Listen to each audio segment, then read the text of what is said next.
ओम नमो नारायण। जय शंकर। हर हर महादेव। कैसे हैं आप लोग सभी। आज एक शिव कथा सुनाते हैं आपको। आप लोग इसे लाइक करना, कमेंट करना कैसी लगी आपको, और ऐसी ऐसी कहानियां सुनने के लिए आप इस चैनल को सब्सक्राइब करें। ओम नमो नारायण। जय शंकर। हर हर महादेव। चाहे कितना ही अभागा मनुष्य हो, सुबह 3 बजे से 6 बजे उठकर ब्रह्म मुहूर्त में कर दो यह काम, जो चाहोगे वह मिलेगा। एक समय की बात है, माता पार्वती ने भगवान शिव से पूछा, स्वामी मैंने देखा है कि चाहे कितना ही अभागा मनुष्य हो, अगर वह सुबह के समय ब्रह्म मुहूर्त में उठता है तो वह बहुत सुखी रहता है। ऐसा क्यों है, मुझे ब्रह्म मुहूर्त का रहस्य बताइए। तब भगवान शिव ने कहा, हे देवी, मैं आपको इस प्रश्न का उत्तर एक कथा के माध्यम से बताऊंगा। कृपया आप इस कथा को ध्यानपूर्वक सुनना, और जो भी मनुष्य इस कथा को पूरा सुनेगा वह कभी भी इस अवसर को अपने हाथ से नहीं जाने देगा। ब्रह्म मुहूर्त का रहस्य जानकर पूरा जीवन बदल जाएगा। भगवान शिव कथा को सुनाना प्रारंभ करते हैं और माता पार्वती से कहते हैं, बहुत समय पहले की बात है, काशी में तीनू नाम का एक लड़का रहता था। वह लड़का बहुत ही अच्छा था, लेकिन एक गलत आदत थी, वह देर तक सोता रहता था। सुबह उसे जगाने के लिए घर वाले कई प्रयास करते थे, परंतु वह रोजाना सुबह देर तक उठता था। वह लड़का कभी भी 9 बजे से पहले नहीं उठता था। जब वह बालक था तब परिवार वालों ने सोचा कि जब यह बड़ा हो जाएगा तो इसकी आदत सुधार हो जाएगा। परंतु वह लड़का जैसे जैसे बड़ा होता गया, उसकी यह आदत और भी ज़्यादा गहरी होती चली गई। दुनिया इधर से उधर हो जाती, लेकिन वह लड़का कभी भी जल्दी नहीं उठ पाता था। उसके पिता उसकी इस आदत से बहुत ज़्यादा परेशान रहने लगे थे। उस लड़के को ढेरों नकारात्मक शक्तियों ने घेर लिया था। वह सभी को पलटकर जवाब देता था और दिन भर उदास रहता था। इसका असर उसके स्वास्थ्य पर भी पड़ रहा था। जब लड़के को यह पता लगा कि उसके सारे मित्र सफलता को प्राप्त कर चुके हैं, तब वह और भी ज़्यादा चिंतित हो गया और ईश्वर को कोसने लगा। वह बार बार यही कहता था कि मेरी किस्मत ही खराब है, परंतु उसके पिता अच्छी तरह से जानते थे कि उस लड़के के असफल होने के पीछे क्या कारण है। भगवान शिव ने कहा, हे देवी, फिर एक दिन की बात है, उसके पिता को किसी सन्यासी के बारे में पता चला। उसने तुरंत अपने बेटे की समस्या को लेकर उस सन्यासी के पास जाने का निर्णय लिया। सन्यासी को बेटे की आदतों के बारे में बताया और सन्यासी ने कहा कि कल आप अपने बेटे को इस आश्रम में आने को कहिए। फिर उस लड़के का पिता अपने घर की ओर चला गया। उसे पता था कि अगर वह सीधे तरीके से अपने बेटे को सन्यासी से मिलने के लिए कहेगा तो वह कभी तैयार नहीं होगा।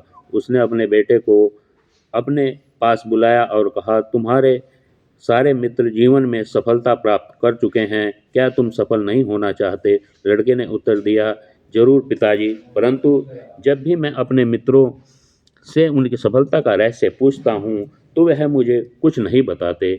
भगवान शिव ने कहा, हे देवी, फिर उसके पिता ने कहा कि मुझे यह रहस्य पता चल गया है कि वह सभी क्यों सफल हो जा रहे हैं। तब उस लड़के ने बड़ी उत्सुकता से पूछा, क्या पता चल गया पिताजी? कृपा करके आप मुझे बताइए। उसके पिता ने कहा कि कल सुबह तुम्हें एक सन्यासी के आश्रम में जाकर उनसे मिलना है। यदि तुम वहां पर समय से पहुंच गए तो सन्यासी तुम्हें ऐसा मंत्र बताएंगे जिससे तुम सफल हो जाओगे। परंतु एक समस्या है। लड़के ने कहा कि पिताजी, मैं कल पूरी रात जागता रहूंगा और सुबह सन्यासी से मिलकर आऊंगा। उसके पिता ने कहा कि ठीक है, तुम वहां जाकर उस सन्यासी की आज्ञा को मानना। पिता की बात सुनकर वह लड़का बहुत अधिक खुश हुआ। जीवन में पहली बार रात्रि में वह जागता रहा, परंतु थोड़े ही समय में उसे नींद आ गई और वह सो गया। फिर अगली सुबह जब वह उठा तो उसे पता चला कि सन्यासी से मिलने का समय समाप्त हो गया। उसके पिता ने लड़के की तरफ देखा और कहा कि तुम जीवन में कभी सफल नहीं हो पाओगे, जाओ और जाकर सो जाओ। पिता की यह बात सुनकर उस लड़के को बहुत दुख हुआ। उसने मन ही मन स्वयं को चुनौती दी कि कल सुबह वह सन्यासी से मिलने अवश्य जाएगा। उसने अपने पैर में एक छोटा सा घाव बना लिया, जिससे दर्द के कारण उसे रात भर नींद नहीं आई। भगवान शिव ने उसे कहा, हे देवी, यह ऐसा पहला अवसर था जब उसने अपने जीवन में पहली बार सूर्योदय देखा था। वह तुरंत ही तैयार होकर सन्यासी से मिलने के लिए चला गया। आज उसका अनुभव कुछ अलग ही था। वह बेहद शांत महसूस कर रहा था। चलते चलते वह लड़का जैसे ही सन्यासी के आश्रम पहुंचा, तो वहां पर उसने देखा कि सन्यासी और उसके सभी शिष्य ध्यान लगाकर बैठे हुए थे। भगवान शिव ने कहा, हे देवी, फिर जब ध्यान का समय समाप्त हुआ, तब लड़का उस सन्यासी के पास पहुंचा और उन्हें प्रणाम करते हुए बोला कि आपके पास कोई ऐसा मंत्र है जिससे मैं सफल हो सकता हूँ? कृपा करके मुझे वह मंत्र बताइए। मैं भी अपने मित्रों के समान सफल होना चाहता हूँ और अच्छा जीवन जीना चाहता हूँ। भगवान शिव ने कहा, हे देवी। फिर सन्यासी मुस्कुराए और बोले, अच्छा, तो तुम वही बालक हो। तुम्हारे पिताजी मुझसे मिलने आए थे और उन्होंने तुम्हारे बारे में मुझे सब कुछ बता दिया था। मैं तुम्हें वह मंत्र अवश्य बता देता हूँ। परंतु अब लड़के ने जैसे ही परंतु शब्द सुना, तो लड़का घबरा गया। उसने पूछा, परंतु क्या गुरुदेव? तब सन्यासी बोला, मैं तुम्हें वह मंत्र बताऊंगा, परंतु अगले 21 दिनों तक तुम्हें मेरी आज्ञा माननी होगी। मैं तुम्हें वह मंत्र 21 दिनों के बाद बताऊंगा। तब तक मैं तुमसे जो भी कार्य कहूँगा, तुम्हें वह करना होगा। यदि तुम असफल हुए या कार्य के बीच में तुम्हारा संकल्प टूट गया, तो उस मंत्र का असर नहीं होगा।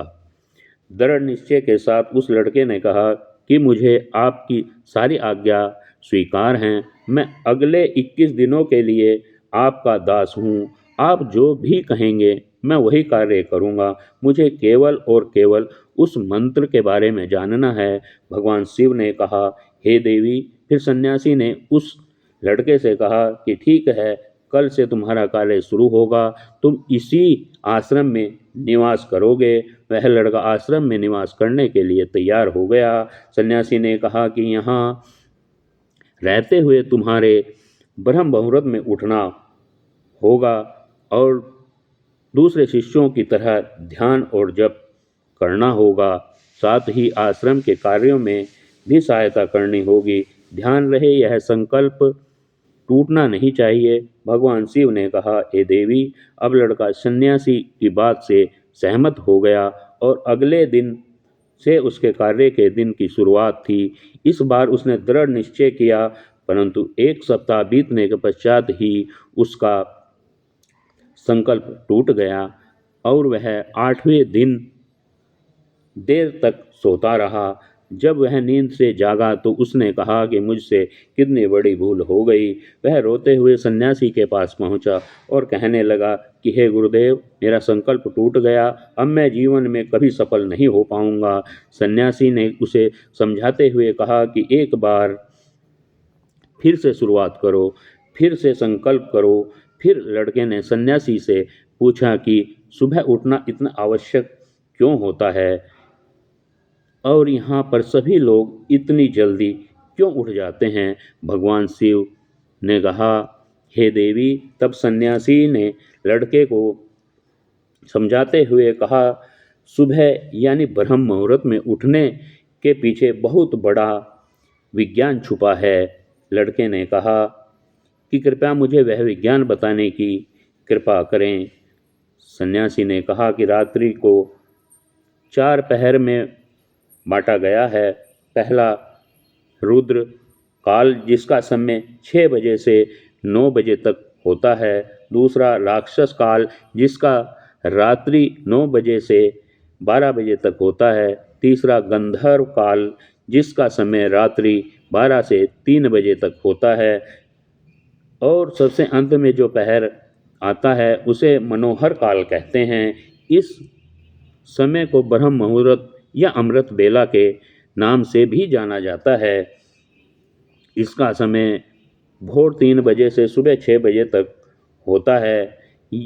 यह वह समय होता है जब पूरे संसार की नकारात्मक शक्तियाँ निष्क्रिय अवस्था में होती हैं और सकारात्मक शक्तियाँ सक्रिय होती हैं। ब्रह्म मुहूर्त अर्थात देव मुहूर्त। ब्रह्म मुहूर्त का अर्थ देवताओं का समय होता है। भगवान शिव ने कहा, हे देवी, वह सन्यासी आगे कहता है, इस समय देवता धरती पर विचरण कर रहे होते हैं। अगर जागृत मनुष्य पर उनका बड़ा ही सकारात्मक प्रभाव पड़ता है। ब्रह्म मुहूर्त ऐसा समय होता है जिसमें मनुष्य का मस्तिष्क बिल्कुल खाली होता है, जिसमें किसी प्रकार के कोई विचार नहीं होते हैं, और जब इस समय व्यक्ति अपनी पुस्तक खोलकर पाठ का अध्ययन करते हैं तो उन्हें सब कुछ जल्दी जल्दी याद भी होता है और यह लंबे समय तक याद रहता है। यह ऐसा समय है जिसमें हम ज्ञान को समझने का प्रयास करते हैं।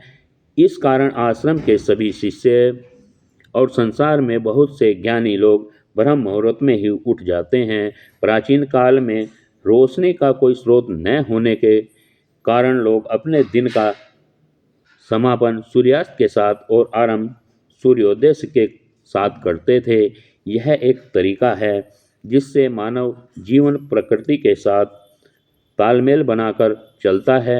भगवान शिव ने कहा, हे देवी, फिर इस लड़के ने कहा कि ठीक है, मैं कल से अपना संकल्प फिर से शुरू करता हूँ, परंतु ब्रह्म मुहूर्त में उठकर मुझे क्या क्या करना चाहिए। तब सन्यासी ने कहा कि ठीक है, मैं तुम्हें बताता हूँ कि ब्रह्म मुहूर्त में क्या करना चाहिए और कैसे करना चाहिए। सबसे पहले उठकर धरती माता पर पांव रखने से पहले धरती माता को प्रणाम करना चाहिए और अपनी दोनों हथेलियों को देखना चाहिए और ईश्वर को धन्यवाद देना चाहिए कि उन्होंने तुम्हें आज का सूर्योदय देखने का अवसर दिया है।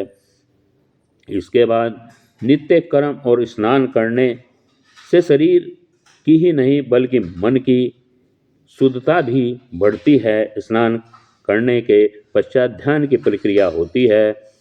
ब्रह्म मुहूर्त में ध्यान की अवधि 21 दिन तक होती है। इस विधि का उपयोग तब किया जाता है जब आप अपनी कोई मनोकामना की पूर्ति चाहते हैं।